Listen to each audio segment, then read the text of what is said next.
Hey, this is Jim at freechartvideos.com. I just got a real quick little thing I want to add on to the S&P that I think you might be interested in seeing. So same rules apply.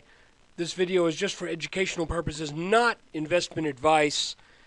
Do your own research. So let's take a real quick look. It's something I picked up on today in the S&P that is not on the video that I did at the end of the day. So let's look at the S&P.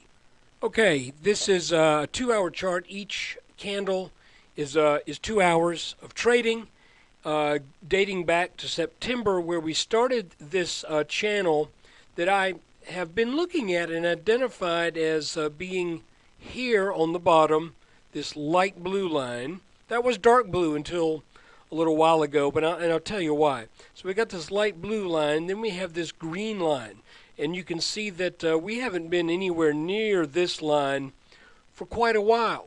So what I had done, or what I did, is I had this channel line as a working bottom all for like this for a 9-week period, and just figured, well, I'll extend this on out here, and we'll get a feel for what happens next.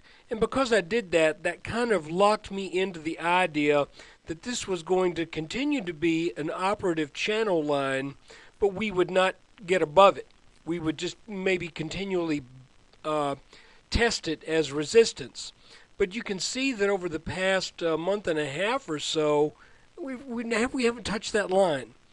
So with that line still kind of being in my head, I was thinking, this is just getting really kind of sloppy for the past 6 to 7 weeks. It's like this, this was such a nice and neat thing going on here, and then we broke down, and then we, it looked pretty good for a while. Then all of a sudden it just kind of all fell to pieces. So let me show you something I've discovered that I think will help us, particularly if the S&P continues its upward trek. So I'm going to zoom in now to a 1-hour chart. Okay, again, you can see how this line just really doesn't do that much. We touch it once, and then we just kind of gradually fall away from it. Well, let's get rid of that line. It's no good. It's gone. Now let me show you what lines up very nicely. And I really am surprised. I usually catch things like this, but I didn't. I just didn't. I did not draw that line. So there we go. This looks to me to be the correct resistance line now. And you can see that we've had 1, call that 2, 3, 4, 5, 6, 7 touches on this red line. Now you'll notice that it is not pointed up at the same pitch. It is at a little bit lower pitch, and that's okay, because when we came out of that smaller inverse head and shoulders back in October, that was a pretty aggressive launch out of that pattern. So I just don't think there's any way the markets could continue that angle of attack, and so therefore I think that's why we've seen this kind of rotate just a little bit to the right clockwise as far as the pitch goes. Now, and I'm not saying we should necessarily do what I'm getting ready to do here, but I'm doing it anyway because we're all grown-ups, and you know that a lot of times the markets do like to move in parallel channels. So if the top line here has been rotated a little bit less aggressively, then I'm going to copy this line, create a parallel line, and I'm going to put it right here with that mark. And you can also see that where this channel would have started, if this is the correct line, was pretty much on the breakout from this little consolidation.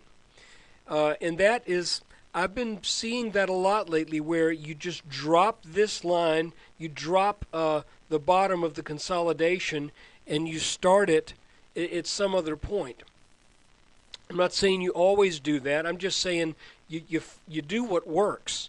And a couple times in the S&P, that has been what has worked. And for example, when we first came out of this inverse head and shoulders here, we had this powerful move up, and then the channel started well after that move. So it was like, let's get up out of here. Now let's start going up. So I'm just doing this kind of preliminarily because I want to be prepared to stay in the markets if the S&P, stay long the markets if the S&P is going to rally. And it looks like, as far as the futures go, there's a little strength happening, and it could be that this line, this light blue line, could be the line that's going to work. I mean, that may be where our for real support line is. But just in case we need to give it a little bit more room, I'm open to the idea that we are now in a parallel channel that is going to be following these tops. But, and that gives, I mean, that just creates maybe about another 5 points of potential downside, where if we got that, I would wait and see if we get a bounce, and if this breaks, then on a pullback, I'd probably get out of stuff I've been in for a while. So, but I think definitely next time, if we hit this red line, definitely at that point is, I think, a time to lighten up, because it looks like we're not going to get above this red line. So the old line, I was thinking, gee, we're going to tag that thing about 1360, in a week or so. But that old line, I'm getting rid of. That was just kind of an artifact from a little bit earlier actually in the fall of 2010. So I just wanted to share this with you because I think this might make a little bit more sense. Let's see what happens tomorrow.